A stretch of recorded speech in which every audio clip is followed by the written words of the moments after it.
I stood by the wide glass doors of the graduation hall, wiping my palms on the sides of my trousers for the fifth time. Outside, the sun was setting low, painting everything in a soft, golden haze. Inside, families filled the rows, bustling with chatter, laughter, cameras flashing every few seconds. Somewhere in that colorful crowd, I hoped to see them, Carla and Brianna. I checked my phone again. No new messages. Just the same sent text sitting there, unanswered. My thumb hovered over the screen for a moment, tempted to call. Maybe they were stuck in traffic. Maybe the flight got delayed. I had paid for everything, flights, hotels, even bought them new outfits. Made sure they had no excuse not to be here. After all, this was big. Not just a ceremony. Not just another certificate. This was the beginning of everything I had worked for. Everything I had sacrificed for. I adjusted the cap on my head, feeling the grease stains that no amount of scrubbing could fully erase from my hands, my skin. They were part of me. Like the years I spent under cars, behind counters, in dead-end jobs just to keep a roof over our heads. All of it had led to this moment. Beside me, Miles clapped a firm hand on my shoulder. Nervous. He grinned, his breath smelling faintly of the coffee he practically lived on. His wife Tara waved excitedly from where she had found us 2 empty seats in the third row. Not nervous, I lied, forcing a small laugh. Just hoping everyone gets here in time. Miles nodded. He was the kind of friend who didn't need every word explained. We grew up together, tossed footballs in the same dusty fields, shared cheap beers in the same smoky bars. When I told him about going back to school for a mechanic certification at my age, he didn't laugh. He didn't call it a waste. He said, "About damn time, man." "Come on," he said now, nudging me toward the seats. "They'll show. It's a big day." I followed him reluctantly, scanning the doorways one more time. The pit in my stomach tightened. No Carla in her blue dress. No Brianna with the gold ribbons I'd seen her pack. Just strangers streaming in, laughing, adjusting corsages and mortarboards. The ceremony started. The national anthem filled the hall, and we all stood, hats off, hands over hearts. My throat burned. Not from pride, but from something sour I couldn't swallow. Row by row, names were called. Cheers, whistles, and claps erupted with every announcement. Parents leapt up, phones raised high, desperate to catch every second. I stood still, heart hammering. "Logan Barnes," the speaker finally called. Miles hooped loudly beside me, and Tara clapped so hard her bracelet flew off her wrist. I managed a smile, walking up to the stage. Shaking hands. Taking the diploma. Cameras flashed from the official booth, but not from the spot where I had reserved extra seats. Those seats remained heartbreakingly empty. I held my diploma in both hands as I returned to my seat. The thick paper seemed heavier than it should have been. Heavy with everything it cost me to get here. After the ceremony, groups spilled into the lobby, hugging, laughing, taking pictures. I stood awkwardly near the doors again, phone in hand, willing it to buzz. It finally did. I unlocked the screen, hope flaring too quickly. "Carla, it's not that serious. Just a mechanic workshop graduation." Another buzz. "Brianna, we couldn't miss Mom's sister's movie night. Hope it was good though, lol." The screen blurred for a second, and I realized my hand was shaking. I closed my eyes, breathing slowly through my nose. I didn't reply. There was no point. "You okay?" Miles asked gently, coming over with 2 sodas in his hands. I looked at him. At Tara laughing with a group of my classmates like they were her own cousins. At the strangers around us, snapping family photos. I nodded once. "Yeah," I said hoarsely. "Yeah, let's get out of here." We walked out into the cooling evening. The parking lot buzzed with the hum of car engines and distant laughter. The night smelled like fresh tar and grass. Normal. Indifferent. Miles popped open the soda can and held it out like a toast. "To new beginnings," he said. "To new beginnings," I echoed, clinking my can against his. The cold metal stung my fingers. In the car, driving back to the cheap motel I had booked for myself, I stared out the window, barely hearing Tara's cheerful chatter about the ceremony. My heart felt hollow. I thought about the hours I worked double shifts. The times I missed Brianna's school plays because I couldn't get time off. The nights Carla cried about money, and I swallowed my own exhaustion and picked up another side gig. I thought about how proud I was when I enrolled in the program. How Carla barely looked up from her phone. "Oh cool," she said once. "Hope you pass." Like it was nothing. Like I was nothing. The motel sign blinked against the darkness when we pulled in. Tara hugged me tightly. "We're proud of you, Logan," she said. Seriously proud. I nodded, too choked up to speak. Later that night, sitting alone on the scratchy bedspread, I opened my laptop. Not to scroll through social media, not to check the news. I opened a blank document. I stared at the empty screen for a long moment, then started typing. Not a letter. Not a message to Carla or Brianna. Just writing. I didn't know what I was writing yet. I just knew that something inside me had shifted. Something tired of begging to be seen. Something tired of handing over pieces of myself to people who couldn't even show up. The clack of keys filled the small, musty room. Outside, a train whistle sounded in the distance. I kept typing. The national anthem filled the hall, bouncing off the tall ceilings and pressing into every corner of the room. I stood there stiffly, cap over my heart, staring straight ahead. Everyone else seemed so relaxed, some parents even whispering jokes to their kids or sneaking pictures when they thought no one was looking. But for me, the sound of the anthem felt like it was shaking something loose inside my chest. It wasn't nerves anymore. It was something else. Something I didn't have a name for yet. The final note of the song faded away, and the principal stepped up to the microphone, voice loud and full of excitement. Today, we celebrate not just your achievements, but the future you are about to build, he boomed. Cheers broke out across the auditorium. Families whistled, clapped, hollered out names. I clapped too, trying to stay part of it, but every second that ticked by felt heavier. I kept glancing toward the back, toward the entrance doors. Maybe they'd come running in late, faces flushed, apologizing for missing the start. Maybe Carla would be waving, yelling my name. Maybe Brianna would be laughing and rolling her eyes at how dramatic her mother was being. But the doors stayed closed. No familiar faces appeared. No apologies. No smiles meant for me. When the line started moving and my classmates began walking across the stage one by one, my hands tightened into fists at my sides. I tried not to let my mind go there. Tried not to think about all the times I showed up for them. Every soccer game, every last-minute birthday gift, every stupid movie night they wanted me to host even after a 12-hour shift. And now? My one moment? My one damn moment, and they couldn't even be bothered.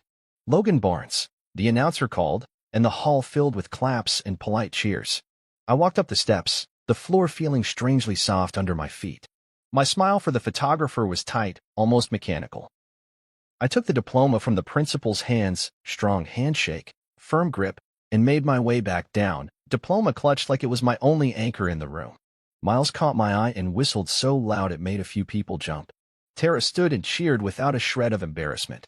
I gave them a small wave, my throat burning. As the ceremony ended, the crowd flooded the lobby.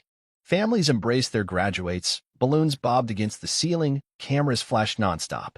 I pulled my phone out again. Still no call. No missed messages. Swallowing hard, I slipped outside for some air. The cool breeze hit my face, clearing my head just enough to stop me from doing something stupid like calling Carla again. I scrolled through my text instead, just to give my hands something to do. And that's when the first message came in. Carla, it's not that serious. Just a mechanic workshop graduation. The words blinked back at me, cold and casual like she was canceling dinner plans, not missing one of the biggest days of my life. A second later, Brianna's message popped up. Brianna, we couldn't miss Mom's sister's movie night. Hope it was good though, lol. I stared at the screen, numb. Movie night. That's what they chose over this. I didn't know what hurt worse, the fact that they didn't come, or the fact that they didn't even seem sorry about it. For a second, the world blurred around me. The laughter from inside the hall sounded far away. The proud families, the clatter of chairs being stacked, the rustle of programs being tucked away into purses, it all became a muffled noise, like I was underwater. Miles found me outside, holding 2 paper cups of lemonade. Hey man, he said carefully, reading my face. Everything cool? I shoved my phone into my pocket and forced a smile that I'm sure didn't fool him. Yeah, just tired, that's all. He handed me a cup, and we clinked them together half-heartedly. Inside, Tara was already chatting with some of my classmates, talking about how proud she was of her boy. I almost laughed at that. Miles and Tara had no blood relation to me, but in that moment, they were more family than the people who shared my last name. We didn't stay long. No one suggested pictures. No one asked for speeches. I was grateful for that. I didn't want to remember this night with posed smiles and fake memories. Instead, we drove to a small food truck park a few miles from the school. The sky had darkened into a deep blue, and fairy lights strung overhead blinked on, casting a soft, warm glow over the tables. The smell of grilled meat and fried onions filled the air. It was nothing fancy. It wasn't what I had imagined when I thought about how tonight would feel. But it was real. Miles bought burgers and fries. Tara found a bottle of cheap champagne from one of the vendors, and we sat on a plastic picnic bench under the lights. To Logan, Tara said, raising her plastic cup high. Top of the class, even if the rest of the world doesn't know how big that is. Miles bumped his cup against hers and then against mine. To better days ahead. I sipped the champagne. It tasted like soap and aluminum, but I swallowed it anyway. They didn't know it, but they were holding me together tonight. Across the table, Tara pulled out her phone and took a blurry selfie of the three of us, all half laughing, half eating greasy burgers. She posted it to her small social media account with a caption, "Proud of our guy Logan." Curious, I pulled out my own phone and clicked over to Carla's profile. There she was, tagged at her sister Mona's backyard, fairy lights strung up behind them, glasses of wine in hand, big wide smiles. The caption read, "Movie night magic with the best people. Not a single mention of me. Not a single hint that today had been anything more important than an excuse for cocktails and gossip." I locked the phone and shoved it deep into my pocket, like burying it would make the ache in my chest go away. "More fries?"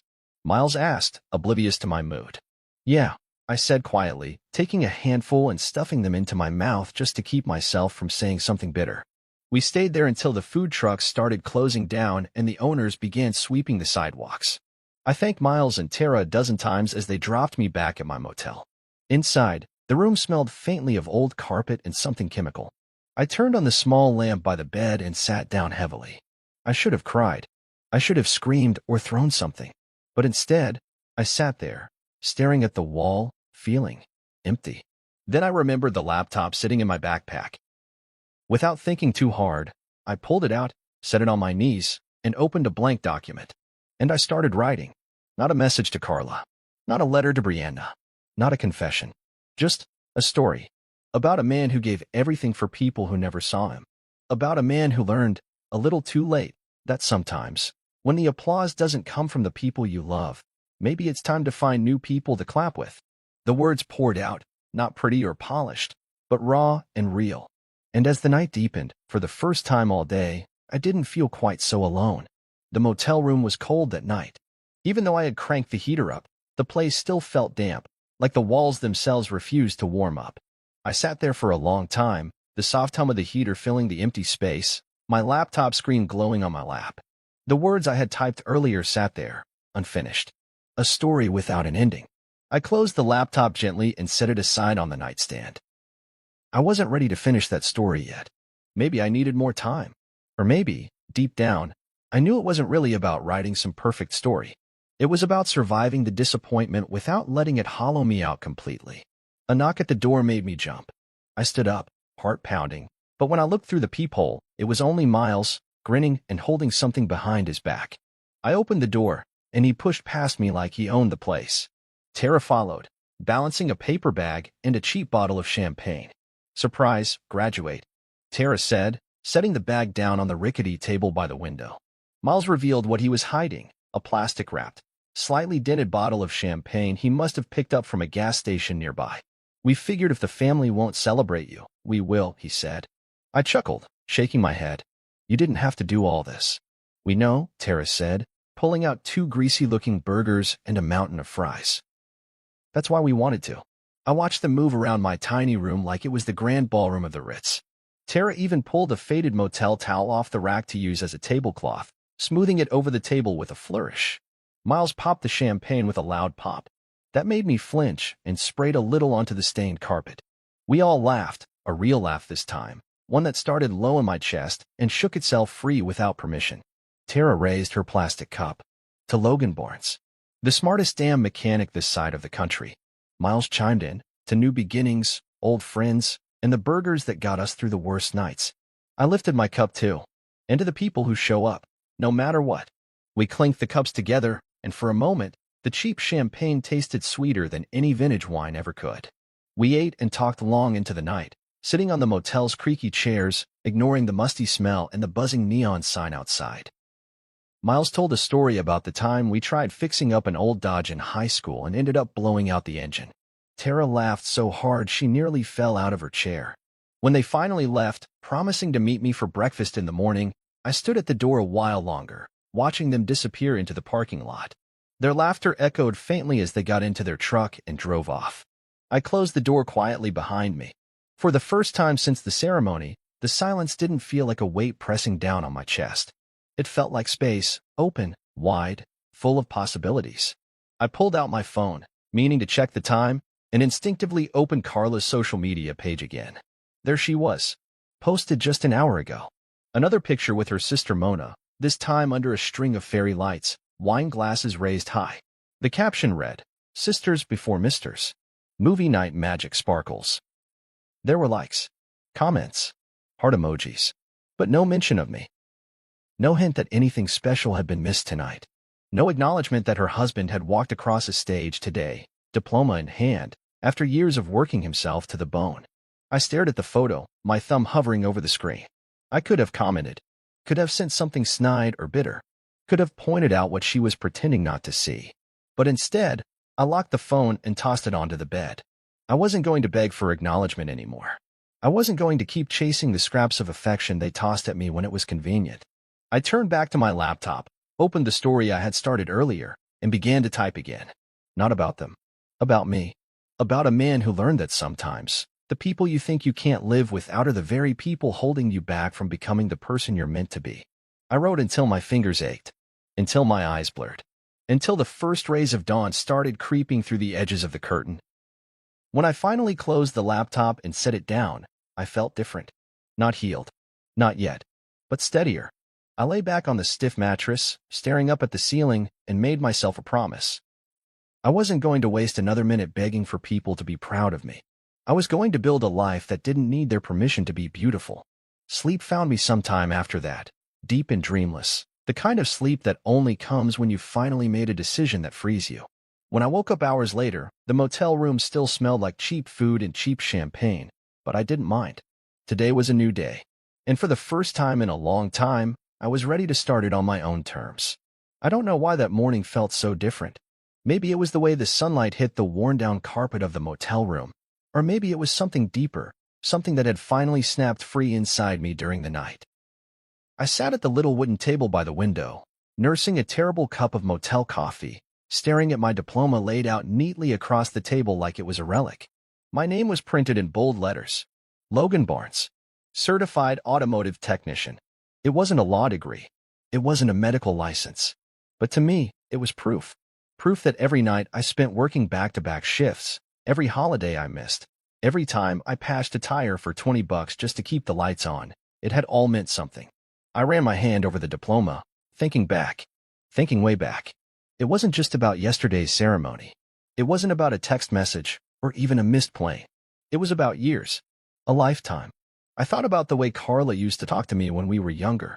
Before the wedding, before the mortgage, before the fights over money and missed dinners. Back then, she smiled when I fixed her old Corolla for free. She laughed at my grease-stained hands, kissed the dirt on my forehead like it was a badge of honor. But somewhere along the line, the laughter changed. Somewhere along the line, she stopped seeing my work as love and started seeing it as failure. I could still hear her voice, sharp and dismissive, every time I brought home a paycheck that barely stretched to cover groceries. "You're good with your hands, not your brain, babe," she'd say, half laughing as she flipped through designer magazines full of things we couldn't afford. "Stick to what you know." At first, I thought it was a joke. I laughed with her, brushed it off. You do that when you love someone. You forgive small cuts. You pretend they don't sting. But the small cuts added up. By the time Brianna was old enough to understand, she had. "You're not, like, smart." It was said with the casual cruelty only a teenager could master, but it hit harder than I let her see. And it wasn't just at home. Carla's family never hid what they thought about me.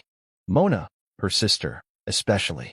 Every Christmas, every Thanksgiving, every barbecue at her fancy lake house, the digs were always there.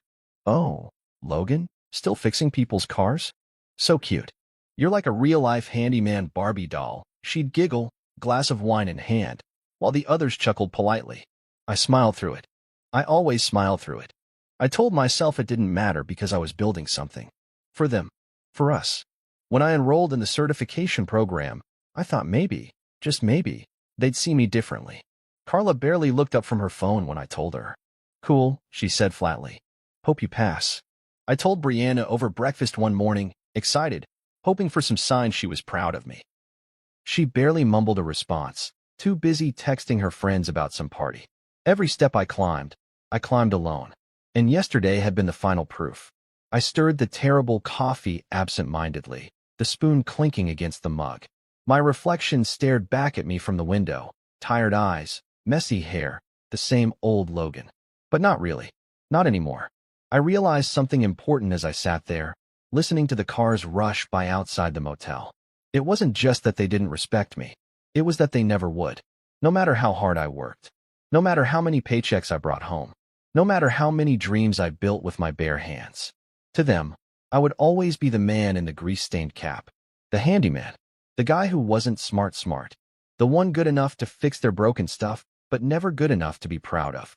I leaned back in the chair, staring up at the cracked ceiling. Maybe the problem wasn't that they didn't see me. Maybe the problem was that I kept waiting for them to. The coffee had gone cold, but I took a sip anyway, letting the bitterness roll over my tongue. It woke me up more than the heat ever could. I pulled my laptop closer and opened a new document. At the top, I typed 4 words. A lifetime of silence. Then I started writing. Not about them this time. About me. About the quiet boy who learned early to fix things because he couldn't fix the way people looked at him. About the teenager who worked 2 jobs just to afford a used truck while other kids got brand new cars from their parents. About the man who built a life out of scraps and sweat and kept thinking foolishly, stubbornly, that someday, someone would clap for him. I wrote until the words blurred together. Every memory came rushing back. The Christmas Carla said, maybe if you made more money, we could afford a real vacation. The night Brianna came home crying about college applications and snapped at me. You wouldn't understand, Dad. You didn't even go to a real school. The way Mona once introduced me at a party. This is Logan. He's good with cars, bad with ambition. They thought they were better. But the truth was, I had worked harder than all of them combined. I built our life from dirt and dreams, and they treated me like I was the dirt part. Not anymore. The knock at the door jolted me from my thoughts. It was Miles, of course, grinning with 2 steaming cups of diner coffee. Tara stood behind him, holding a box of donuts like it was a peace offering. Thought you might want real coffee, Miles said, handing me a cup. I grinned and took it. You guys are lifesavers. Tara pushed past me into the room, setting the donuts down and surveying the place with a wrinkled nose. We're staging an intervention, she announced. Step 1, no more sad motel rooms. Step 2, Miles added, flopping onto the bed like a teenager, you're coming with us to look at apartments. I stared at them, warmth filling the cracks that had split wide open inside me over the past few days. Real family shows up. Real family doesn't need to be begged. I took a long sip of coffee, feeling the warmth spread through me, feeling something inside me, something heavy and tired, start to lift. Okay, I said finally. Let's find me a new home.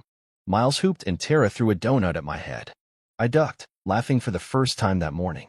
Outside, the sun rose higher, bright and unapologetic. And for the first time in years, I rose with it. Late nights became my new habit. Not because I couldn't sleep, though sometimes that was true, but because those quiet hours felt like the only time I could breathe. When the world went still, I could hear my own thoughts clearly for once, without Carla's voice in the background picking them apart, without Brianna's sighs or eye rolls dragging me down. I wasn't wasting those hours anymore. I spent them building. Quietly. Carefully. At first, it started with paperwork. I pulled out dusty old folders from the back of the closet, papers I hadn't thought about in years. Receipts. Bank statements. Old emails printed out and shoved in drawers. At first, it felt like picking at an old wound. But after a while, it started to feel more like armor. Piece by piece, I reminded myself how much I had given. I sat at that little wobbly motel desk, scanning in receipts from years back. The money I poured into Carla's dream boutique when no one else would loan her a dime. Every extra shift I took. Every missed meal.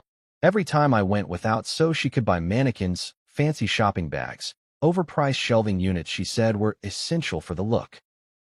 I found the old paperwork where I had co-signed Brianna's student loans too.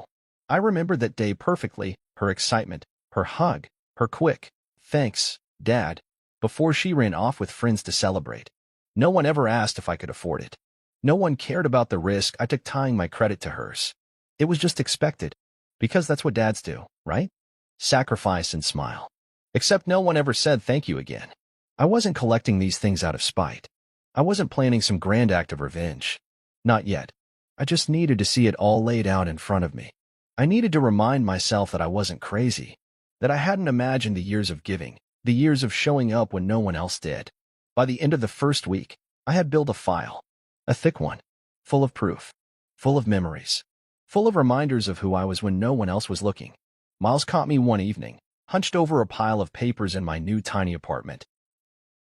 The one they helped me find in a quiet neighborhood, above a small bakery that always smelled like heaven. He leaned against the doorframe, arms crossed. "You building a case or building a future?" he asked, half joking but not really. I looked up at him, rubbing my eyes. "Both," I said simply. He nodded, like he understood without needing the messy details. He always did. Some nights, when my eyes got too heavy to keep sorting through paperwork, I switched to planning. I made lists. Quiet ones. Private ones. Things I would need to untangle myself fully from Carla's web. I started researching how to legally remove my name from Brianna's loans, something that wouldn't be easy, but wasn't impossible if I could show I had been misled or that my circumstances had changed drastically. I looked into the boutique's business structure, something I had helped set up years ago when Carla insisted it would be our future. Turns out, I was listed quietly as a silent partner. My signature was still on the funding documents. I still had a say I had never used until now. I learned about financial separation, how to protect my assets, how to protect myself. And all the while, I smiled at work. I smiled at the bakery owner downstairs. I smiled when Miles and Tara dragged me out for cheap tacos on Friday nights. I wasn't angry anymore. I was preparing. Because now, I wasn't just trying to survive. I was getting ready to live. One evening, after a long shift at the garage where I had started working, I sat on my little balcony with a beer, looking out over the city lights. My hands were black with grease, my shirt smelled like exhaust, and there was a rip in the knee of my jeans. But I had never felt cleaner. I thought back to the night of the graduation, to standing there in that cold, echoing hall, looking for faces that never came. I realized something that chilled me and freed me at the same time. I had been auditioning for their approval my whole life. Every repaired dishwasher, every birthday party paid for in overtime hours, every late-night gas run when Carla just had to have ice cream. All of it had been me trying to prove I was enough. And they had already decided I wasn't. No matter how much I gave, no matter how many times I showed up, they had built a version of me in their heads that I could never escape. The handyman. The simpleton. The backup plan they could mock when it suited them. I took a long pull from the beer, savoring the taste of it. I wasn't angry about it anymore. I wasn't even sad. I just wasn't going to play anymore. The next morning, I started moving in silence. I drafted letters. Not dramatic ones. Clean, legal ones. Notarized my intent to withdraw from the boutique's financial structure. Sent it certified mail so Carla couldn't pretend she never saw it. I contacted the loan office handling Brianna's student account. Started the process of removing my co-signature by citing financial instability. After all, the separation paperwork I filed would back me up if anyone questioned it. I wasn't rushing. I wasn't announcing anything. I was just pulling my energy back, piece by piece, from the places it had been wasted. Every step felt lighter, like shrugging off a heavy coat you didn't realize you were wearing until it hit the ground. Miles laughed when I told him what I was doing over coffee one Saturday morning. "About damn time," he said, clinking his mug against mine. "You're finally getting out of their maze, man." I smiled, really smiled, feeling it all the way to my bones. I didn't need them to see me. I didn't need them to clap. I was finally learning how to clap for myself. And as I filed away the last pieces of paperwork that night, locking the file cabinet with a satisfying click, I felt it. Not anger, not revenge. Freedom. The morning I moved out, the house was strangely quiet. No music blaring from Brianna's room. No Carla clattering around the kitchen, barking orders about laundry or groceries. It felt like the house was holding its breath, like even the walls knew something was about to happen. I stood in the living room for a long time, just looking around. The framed family photos on the shelves, the throw pillows Carla insisted on buying because they were chic, the faint smell of her expensive candles. I used to think this was home, but now it just felt like a place I had been renting space in, paying in cash, time, and dignity. I had packed everything important the night before, only what I needed, nothing more. A few clothes, my tools, my diploma, my laptop. There was a letter sitting on the kitchen table, neatly folded, sealed in an envelope with Carla's name written across the front in plain block letters. It wasn't a long letter. It wasn't cruel. It simply said, "I am moving out. I am withdrawing my financial support from the boutique. I am withdrawing my name from Brianna's loan agreement. I wish you both well. Please do not contact me for money or assistance moving forward." Simple, clean, final. I set the house keys beside the letter. No dramatic note. No shouting match. No grand goodbye speech. Just quiet closure. I slipped out the door, locking it behind me one last time. Miles was waiting out front in his truck, the bed loaded up with my few boxes. He didn't say anything when I climbed in. He just nodded once and pulled out of the driveway without looking back. Neither did I. At the lawyer's office downtown, I signed the separation papers I had spent the last few weeks preparing. Carla hadn't even responded when the notice was served. Ignored it, probably thought I was bluffing. She would find out soon enough that I wasn't. The boutique's investors found out first. The moment my withdrawal became official, I sent copies of financial records to the two largest silent partners backing Carla's boutique. Records she had begged me to help organize once upon a time, back when she still thought I was useful. Receipts showing personal expenses being mixed with business ones. Sketchy deposits. Red flags all over the place. It didn't take long. Within 3 days, I got an email from one of the investors' lawyers, thanking me for bringing the discrepancies to light. A few polite lines at the bottom hinted at pending legal action against Carla. Meanwhile, I contacted the student loan office handling Brianna's tuition. I filed the paperwork to revoke my cosigner status, citing separation of assets and financial hardship. It wasn't an easy process, but I had come prepared.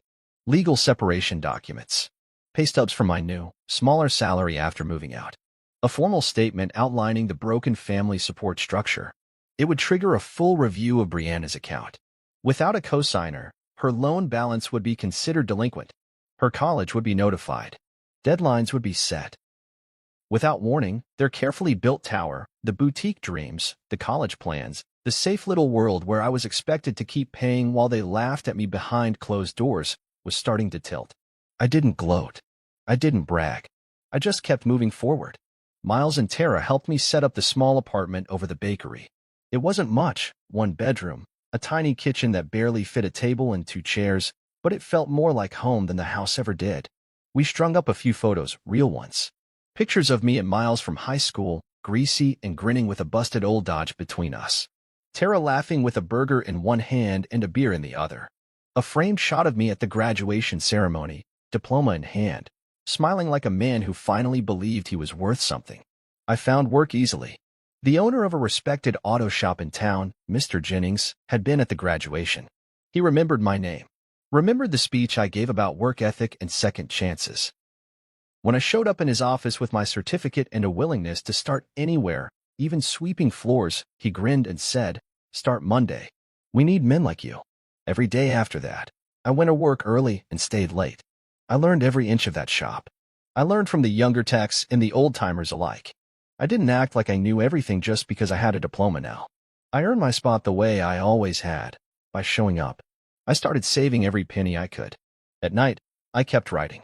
Not stories of anger or betrayal anymore. Stories of rebuilding. Stories about men who learned the hard way but didn't stay broken. Some nights, Miles would come by with beers, or Tara would drag me out to trivia night at the little bar down the street. I laughed more. I ate better. I slept like a man who didn't have to walk on eggshells anymore. Every so often, I'd get a text from Carla. "We need to talk. This isn't funny, Logan. You can't just walk away from us." I didn't answer. And then came Brianna's frantic email from her college account. "Dad, they're saying my tuition's overdue. They're saying I might get suspended. What's happening? Please fix this." She didn't call me Dad much anymore. Only when she wanted something. I stared at the screen a long time, fingers hovering over the keyboard. Then I closed the laptop. Not out of anger. Out of peace. Because I finally understood that fixing everything for everyone had never made them love me more. It only made them take more. The real fixing, the kind that mattered, was what I was doing now. Fixing my life. Fixing my heart. Fixing my future.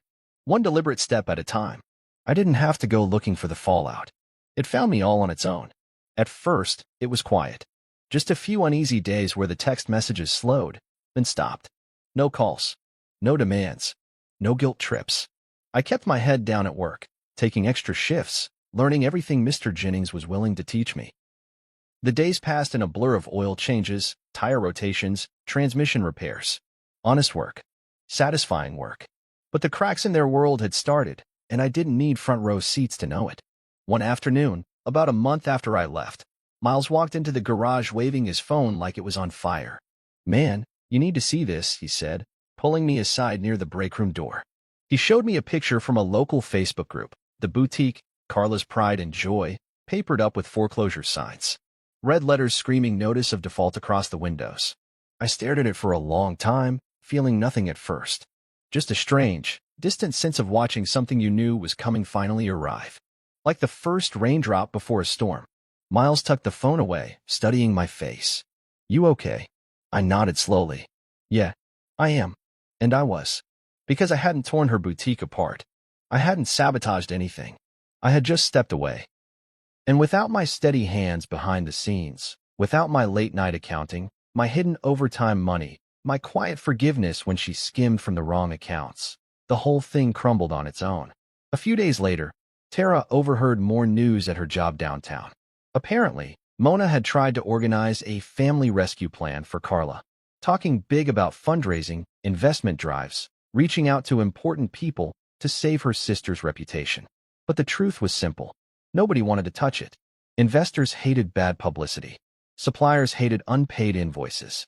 Even family hated sinking with a ship that was already underwater. And Carla? She was scrambling. Hard. I heard about her trying to rebrand online, launching a GoFundMe with a tearful video about unforeseen betrayal and loyalty lost. I didn't watch it. Miles showed me a screenshot. Carla, eyes red, makeup running, but I refused to hit play. I didn't need to hear the words to know what she would say. I was the villain now. That was fine. I wasn't interested in defending myself anymore. I had finally learned you can't explain yourself to people who are committed to misunderstanding you. Meanwhile, Brianna's situation started to unravel too. I got another email from the student loan office, confirming that after my name was removed, Brianna's remaining balance had become immediately due. Without a co-signer, the loan was reclassified. Payment deadlines. Financial aid suspension. Academic probation. I didn't smile when I read the notice. But I didn't cry either. There was a time I would have bent over backward to protect her from the consequences of her own choices. Not anymore. Choices have weight. And it was time she learned that too. One Saturday evening, as the sun dipped low and the streets outside buzzed with weekend traffic, I sat out on my little balcony, polishing up a customer's carburetor I had promised to finish. My phone buzzed on the table beside me. Unknown number. For a second, I considered ignoring it, but something told me to answer. I wiped my hands on a rag and picked up. "Hello." There was a moment of silence on the line, just breathing. Then a voice, tight, furious, barely holding back tears. "You ruined everything," Carla hissed. "You selfish, bitter." I hung up without saying a word. Not out of anger. Out of peace. The old Logan, the one who would have stood there taking every angry word, explaining himself, begging to be seen, try. A few minutes later, a message came through. It was Brianna this time. "Please, Dad. I can't afford to stay in school. I'll lose everything. Please fix this." There was no, "I'm sorry." No, "I was wrong." No, "I should have been there for you." Just fix it. Like always. I set the phone down and didn't reply. Instead, I picked up my wrench and kept working, the simple, steady rhythm of tightening bolts drowning out the noise of the past. Days turned into weeks. Mr. Jennings promoted me to lead technician faster than I could have hoped.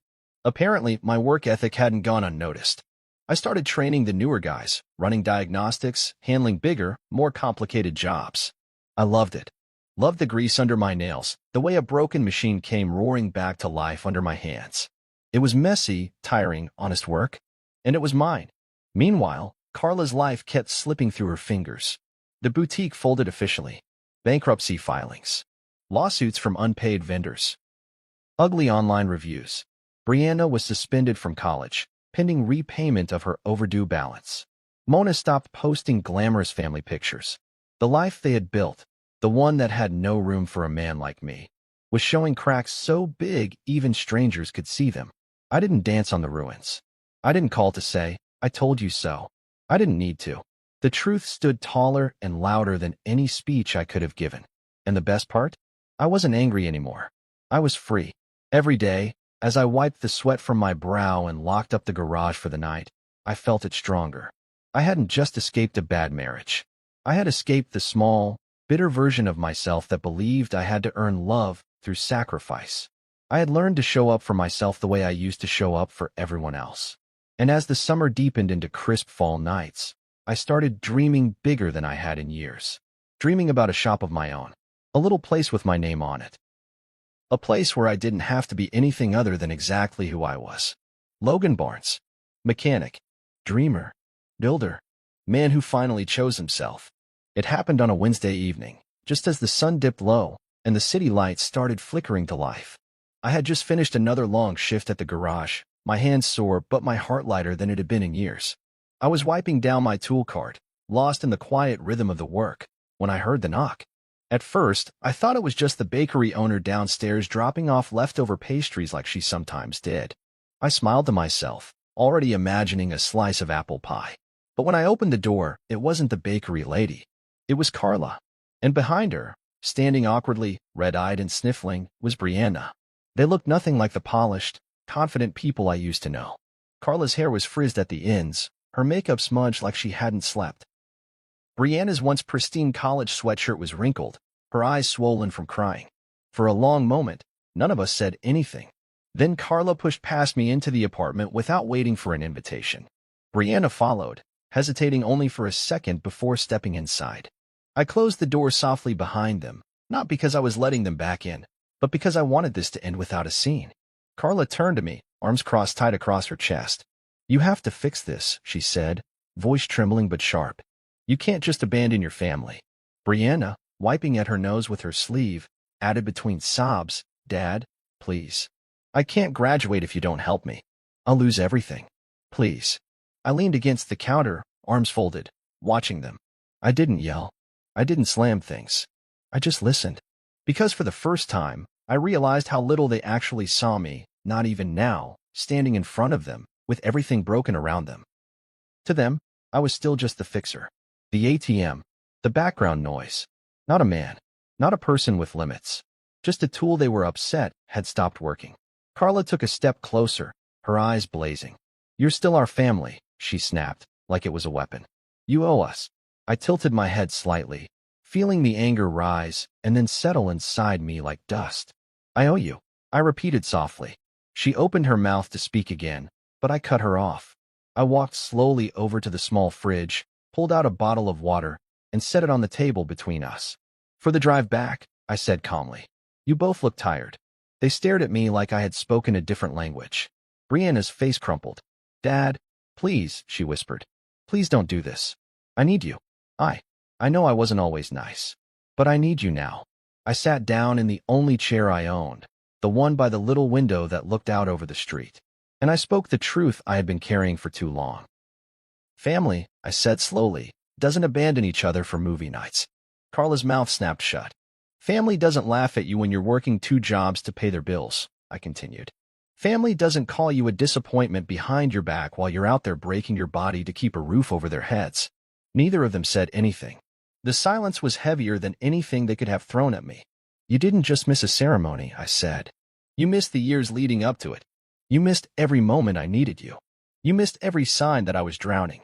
Brianna hiccuped a sob, and Carla's face twisted like she was about to argue, but she didn't.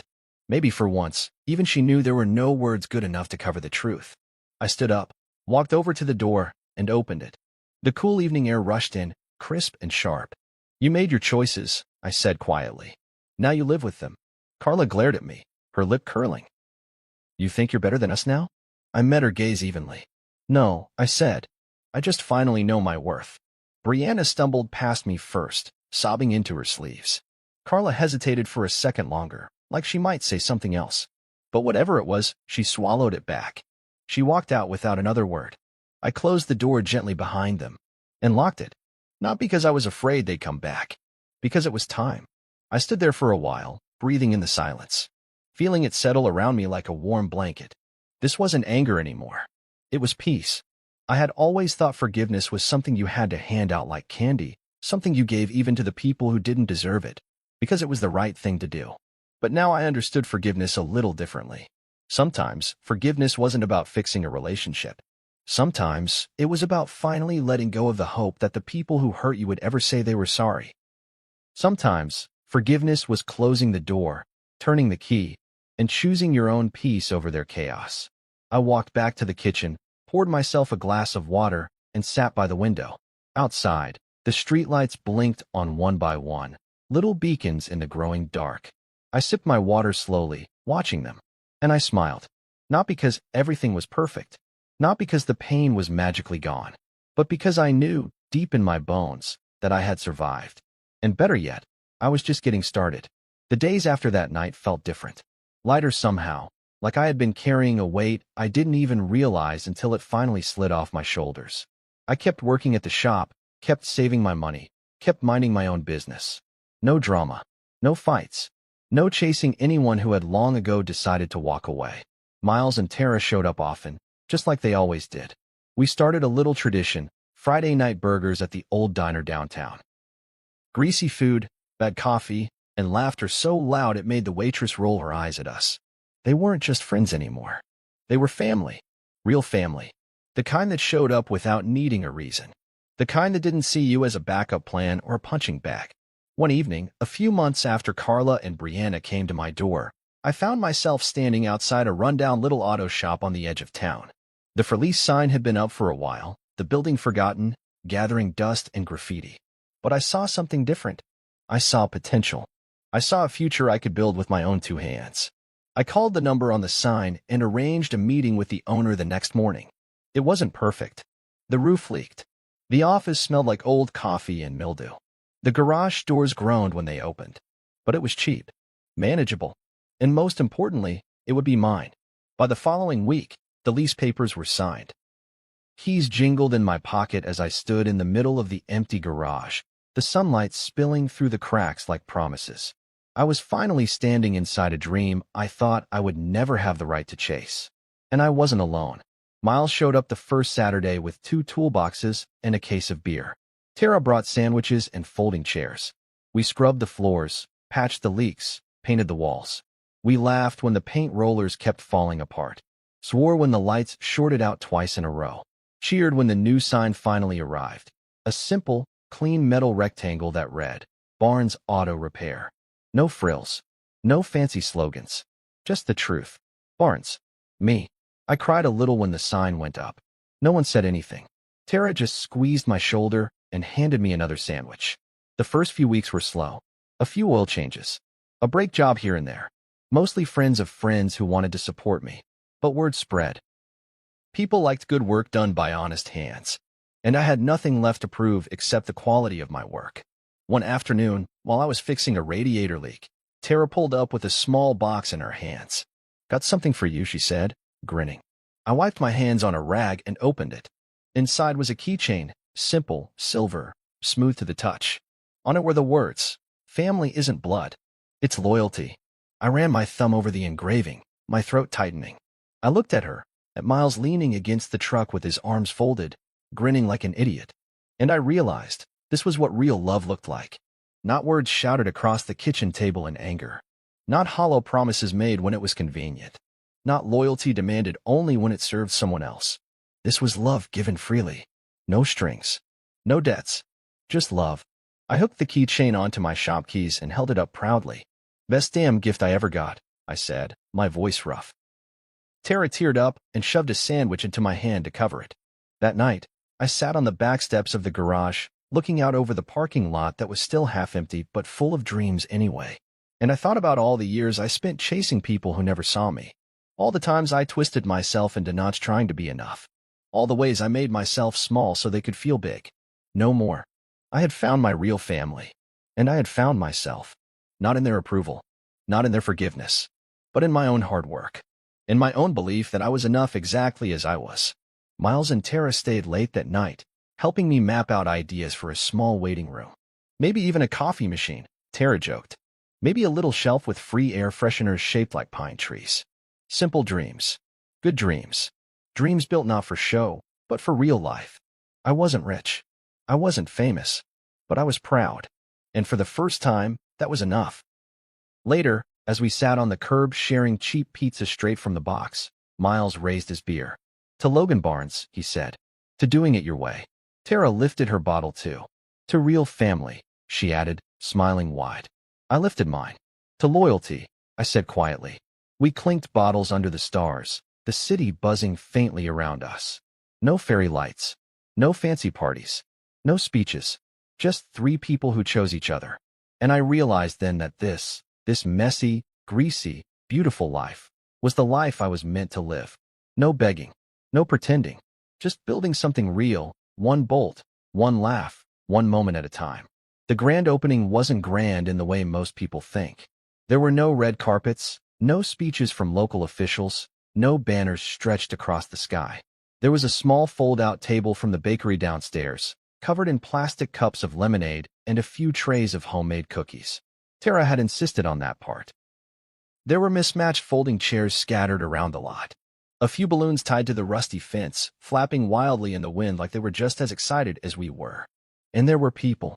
More people than I ever imagined would show up. Old classmates from the mechanic program. Customers from Mr. Jennings' shop who had heard I was striking out on my own. Parents from the neighborhood who needed a trustworthy place for oil changes. Even the bakery lady closed her shop for an hour to come up the stairs, a box of pastries in her arms and a giant grin on her face. I stood near the front door, wearing a clean shop shirt with my name stitched over the pocket, Logan, watching it all happen like it wasn't real. Miles came up beside me, clapping me on the back so hard I almost spilled my lemonade. Look at this, he said, grinning. Your own little empire. I laughed, shaking my head. Feels more like a lemonade stand. He shrugged. All empires start somewhere. Tara dragged me to the middle of the lot after that, making me stand under the new sign. She snapped picture after picture while people clapped and cheered. No Carla. No Brianna. No Mona. Just the people who mattered. I didn't think about who wasn't there. I didn't wonder what they were doing or if they even knew about today. It didn't matter anymore. They had missed my graduation because they couldn't see the man I was becoming. Now they would never be part of the life I was building. And for the first time, that thought didn't sting. It felt right. Later that afternoon, when the cookies were mostly gone and the sun was starting to slip low in the sky, I stood behind the counter, wiping it down even though it was already spotless. Miles leaned against the wall, arms folded, watching me with a small smile. You know what your problem is? He said. I raised an eyebrow. What's that? You still don't see it. See what? He straightened up, tossing a crumpled napkin into the trash can from across the room. It missed, but he didn't seem to care. You're the guy everyone roots for now, Logan. You're the one people believe in. I didn't know what to say to that. I had spent so long feeling like a disappointment that even standing here, in my own shop, with my own name on the door, it still felt fragile sometimes. Like it could all be taken away if I blinked too hard. But the truth was, it couldn't. Because no one had given me this life. No one had handed it to me. I had built it. With greasy hands and late nights and a heart that refused to stay broken. This was mine. And no one could take it. Later that night, after everyone had gone home, I locked up the garage for the first time as a real business owner. The click of the lock echoed in the quiet street, and for a moment, I just stood there, holding the keys in my hand. The air was cool. The sky was scattered with stars, the moon sharp and silver above me. I pocketed the keys and walked slowly across the empty lot to my truck. I didn't rush. There was no one waiting for me at home, no one calling to demand I pick up groceries or fix another broken thing. Just me. Just peace. I opened the truck door and slid inside, sitting for a moment with the windows rolled down, breathing in the night. I thought about that man standing outside the graduation hall all those months ago, checking his phone, heart pounding with hope. I thought about the way I had smiled through the pain, through the disappointment, pretending it didn't hurt. And I wished I could reach back through time and put a hand on his shoulder. Tell him, hold on. It gets better. You get better. Because it was true. I didn't just survive them. I outgrew them. I built a life they couldn't even imagine, a life rooted in loyalty and laughter and honest work. A life where love wasn't something I had to earn like a paycheck. It was given freely, like a sandwich passed across a table, like a toolbox offered without asking, like a keychain engraved with loyalty instead of bloodlines. I smiled to myself, turned the ignition, and pulled out onto the street. The city stretched out before me, wide and open, full of possibilities. I didn't know where every road would lead. Didn't have a 5-year plan carved into stone. All I knew was that I wasn't driving back toward the life I left behind. I was moving forward, toward a future I had built with my own 2 hands, toward a home that wasn't made of bricks and resentment, but of hard work and earned joy, toward a version of myself that didn't beg for seats at tables where he was only ever going to be laughed at. I drove with the windows down, the night air rushing in, carrying away the last dust of sadness. Barnes Auto Repair. A tiny shop under the stars. A man who finally knew his own worth. That was enough. It was more than enough. And it was only the beginning.